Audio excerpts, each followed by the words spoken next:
kelas yang berbahagia ini. Lawat Indonesia salam, tak lupa pula kita saling meninggal kepangkuan kita Nabi Muhammad SAW. Yang mana beliau telah membawa kita dari alam jahiliyah menuju alam Islamiyah, dari alam kebodohan menuju alam yang penuh berilmu pengetahuan yang seperti kita rasakan pada saat hari ini. Yang saya hormati rekan-rekan perjuangan semua. Baiklah, hari ini kita akan membahas tentang makalah kelompok 1 dan pembanding kelompok 2. Oke, untuk makalahnya di sini ada Najwa Amanda, Bilja, Ratna Dewi, Nur Akmalia, sama Lukia dan Ramona. Oke, langsung saja kita membahas materi kita hari ini yang akan dibawakan oleh kelompok 1 dan membandingnya kelompok 2. Untuk kelompok 1 kami persilakan untuk presentasi. Dari kelompok 1 akan membawa materi yang berjudul Multiple Intelligence dan Quantum Learning and Teaching. Sebelumnya materi udah di-share? Belum.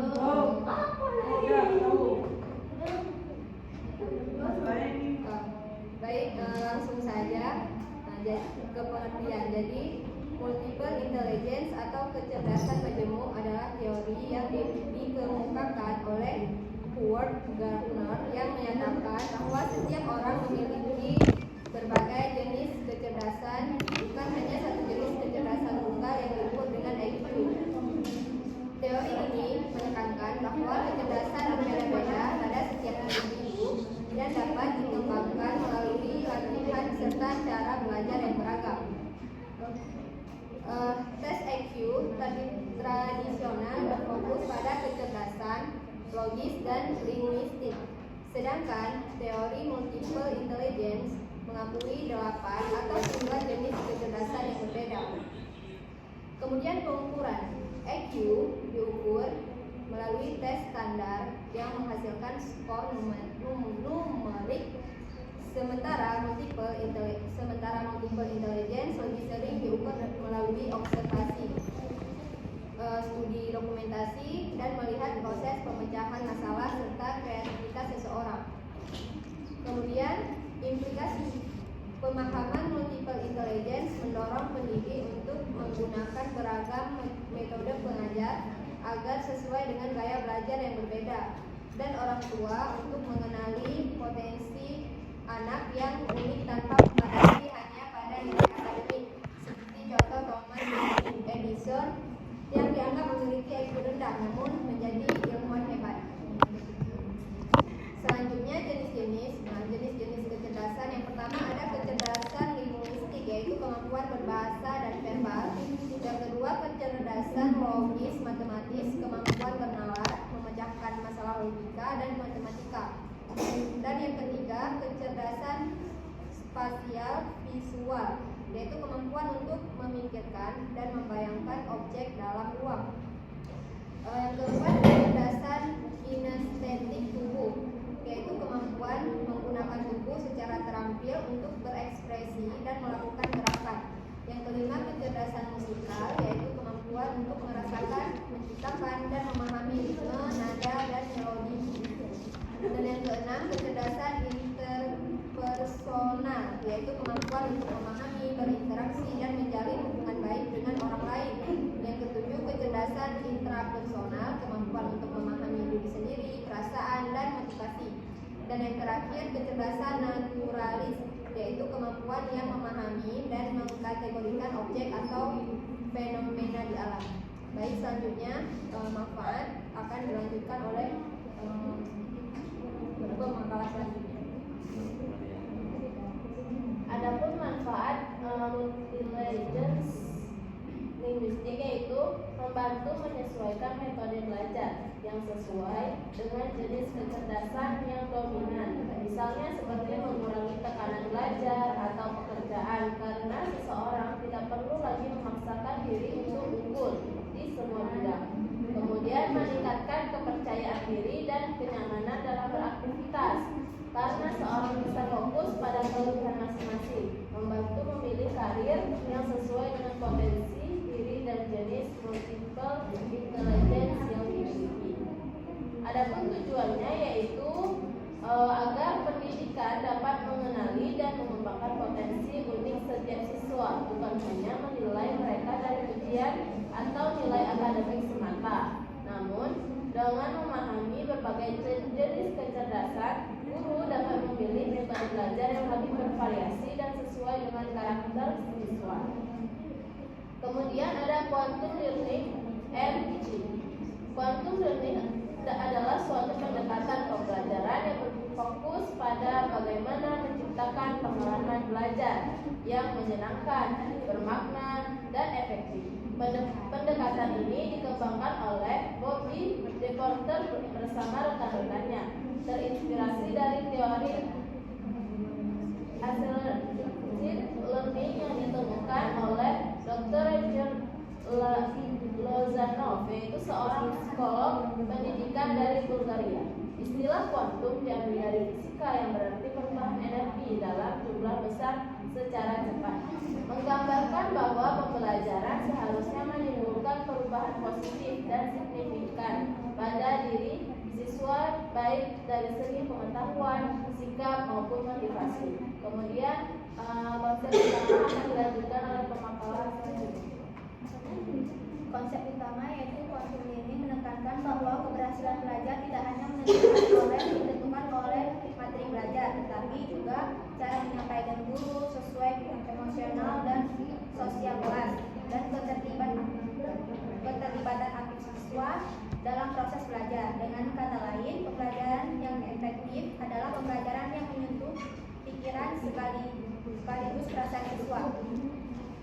Prinsip utamanya adalah bahwa dunia mereka ke dunia kita dan antara dunia kita ke dunia mereka. Artinya, guru perlu memahami dunia dan cara berpikir siswa terlebih dahulu agar dapat menentukan mereka menuju pemahaman yang lebih luas.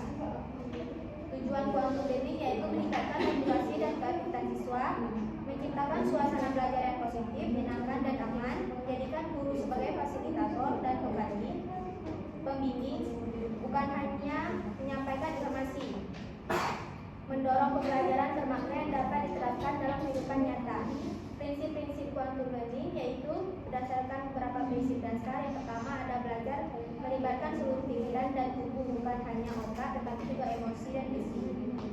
Yang kedua, belajar terjadi dalam suasana yang menyenangkan dan penuh energi positif.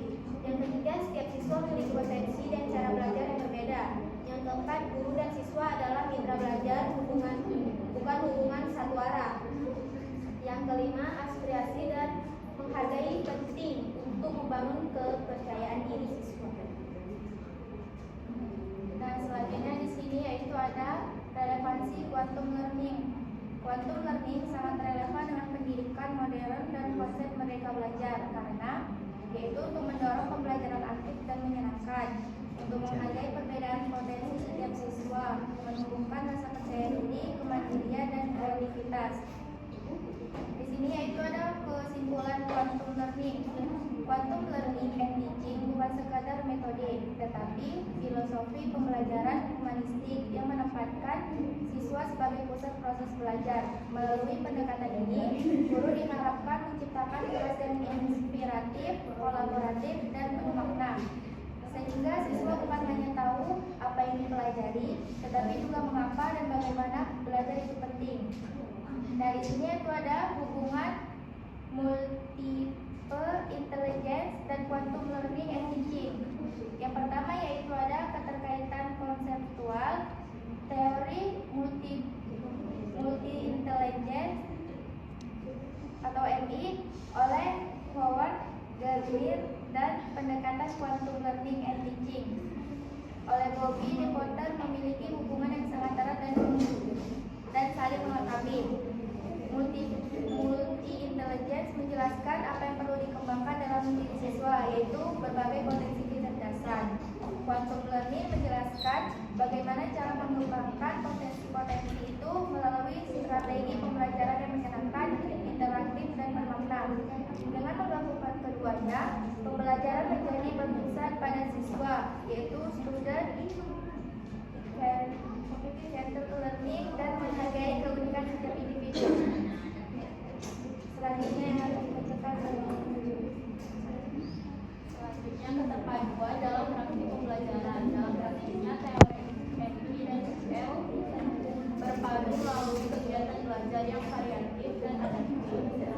gaya belajar siswa. Contoh penerapannya yaitu siswa dengan kecerdasan linguistik, yaitu belajar lewat diskusi, membaca dan menulis.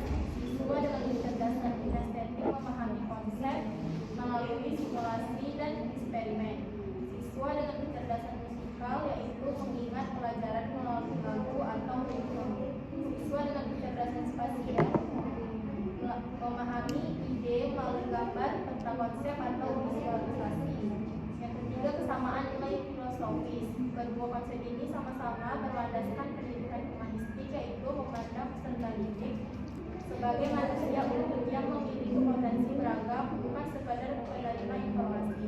Fokusnya bukan hanya hasil akademik, tapi juga pengembangan emosional, pembentukan karakter, peningkatan kepercayaan diri, dan penguatan kemandirian belajar.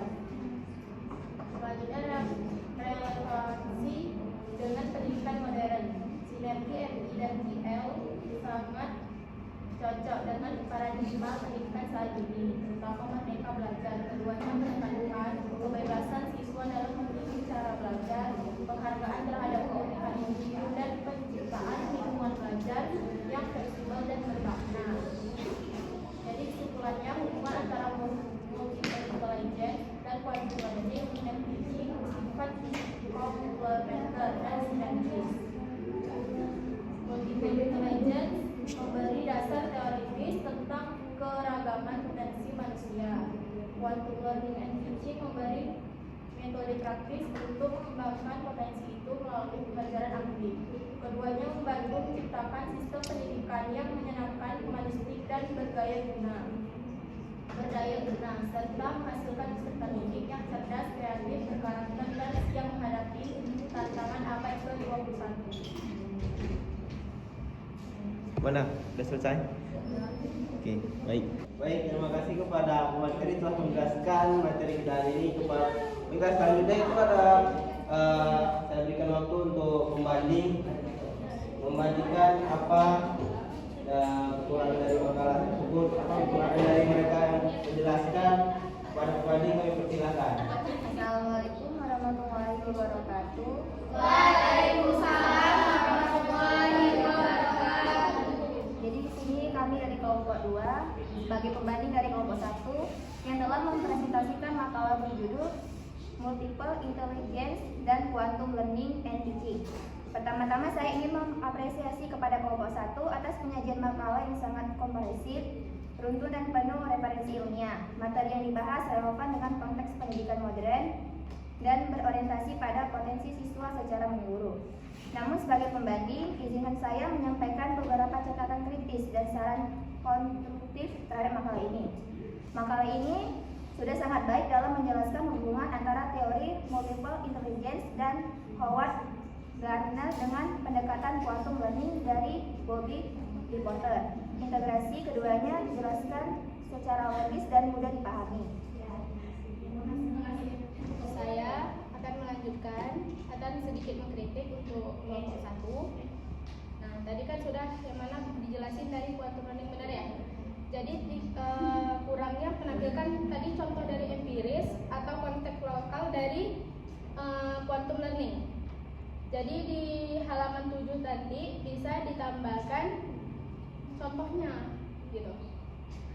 Karena di situ kurang pembahasan biar lebih gimana ya.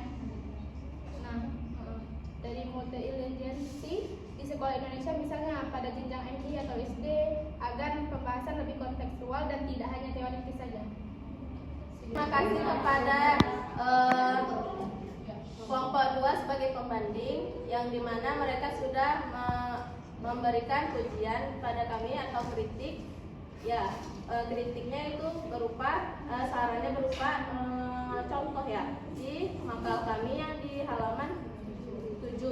Di halaman 7 itu tidak mencantumkan contoh. Coba kalian kita lihat lagi di makalah.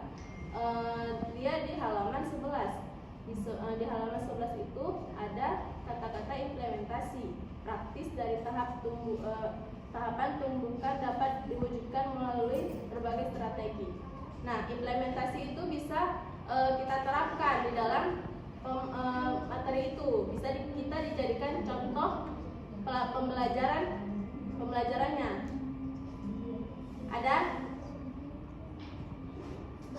Ada kelompok 2. Ya baik, ada di apa yang kalian jelaskan tadi. Mungkin ada lagi dari teman-teman kamu. Izin untuk mengkritik dari kelompok 1. Jadi di halaman 6 sampai halaman 13 itu kan bab 2 tentang pengertian multiple intelligence. Itu kan ada penjelasan teori dari Howard Gardner. Itu kan sudah lengkap, tapi itu kan tidak mencantumkan tahun dan sumbernya gitu. Coba ditengok di kutipan langsungnya itu. Misal dalam paragraf itu kan dia seharusnya Gardner habis itu tahunnya, habis itu kayak namanya gitu. Nah, habis itu dia pada gambar 1 dan gambar 3 itu disebutkan, namun tidak diberi keterangan sumber atau penjelasan gitu dalam fungsi teksnya. Nah, jadi sebaiknya setiap gambar dan teori itu dia diberi sumber rujukan atau akademik agar makalah itu tidak hanya tentang deskripsi saja. Baik, mungkin terima kasih. Baik, untuk pembanding dan pemateri, terima kasih atas penjelasannya. Mungkin dari audiens yang ingin bertanya, boleh silakan kami buka sesi tanya jawab untuk 3 pertanyaan. Assalamualaikum warahmatullahi wabarakatuh. Waalaikumsalam warahmatullahi wabarakatuh. Saya Isna Subira ingin bertanya kepada kelompok 1. Gaya belajar dari setiap anak kan berbeda-beda. Ada yang lebih cenderung ke auditori, visual dan kinestetik. Ada juga yang gabungan dari keduanya. Nah, apakah pendekatan quantum learning ini dapat membantu siswa untuk menumbuhkan motivasi belajar, padahal mereka memiliki gaya belajar yang berbeda-beda? Jelaskan dan sebutkan alasannya. Oleh Sagita izin bertanya, apakah sistem pendidikan di Indonesia saat ini sudah mengakomodasi teori dari multiple intelligence? Jika sudah, berikan contohnya. Baik, di sini saya akan menjawab pertanyaan dari Isna Zubira, yaitu jawabannya ya. Kenapa? Karena pendekatan quantum learning dapat membantu menumbuhkan motivasi belajar siswa meskipun mereka memiliki gaya belajar yang berbeda-beda, yaitu kayak auditori, visual, kinestetik maupun psikomotorik. Yaitu alasannya untuk menciptakan lingkungan belajar yang kaya pengalaman. Quantum learning melibatkan musik, warna, gerakan, diskusi, dan refleksi. Menekankan makna dan emosi positif dalam belajar. Untuk motivasi belajar meningkatkan ketika siswa merasa dihargai, percaya diri, dan terlibat secara emosional dalam pembelajaran. Pada Isna Zubira, apakah jawaban dari materi 1 sudah jelas? Baik, jawabannya dari kelompok 1 sudah jelas. Karena memang quantum learning ini dapat menjadikan jembatan untuk memotivasi semua tipe siswa, karena pendekatan ini menggabungkan aspek dari kognitif, afektif, dan psikomotorik. Dan langsung saja untuk pemateri jawab pertanyaan yang kedua. Baik, saya akan menjawab pertanyaan dari Aulia Sadita. Yaitu sistem pendidikan di Indonesia sudah mulai mengakomodasi teori multiple intelligence, terutama sejak diterapkannya kurikulum merdeka. Kurikulum ini menekankan bahwa setiap siswa memiliki potensi dan gaya belajar yang berbeda, sehingga pembelajaran perlu disesuaikan dengan karakteristik masing-masing individu. Contohnya yaitu guru didorong untuk menggunakan beragam metode pembelajaran seperti diskusi, simulasi, eksperimen, dan karya kreatif agar semua jenis kecerdasan dapat terstimulasi. Bagaimana, Aulia? Baik, jawabannya dapat saya terima. Oke, baik teman-teman sekalian, telah tiba kita di penghujung acara presentasi kita hari ini. Saya selaku moderator pamit undur diri, mungkin ada kesalahan atau kata-kata saya yang kurang tidak enak didengar. Saya sebagai moderator mengucapkan terima kasih kepada pembanding telah membanding makalah dari kelompok 1. Saya akhiri, assalamualaikum warahmatullahi wabarakatuh.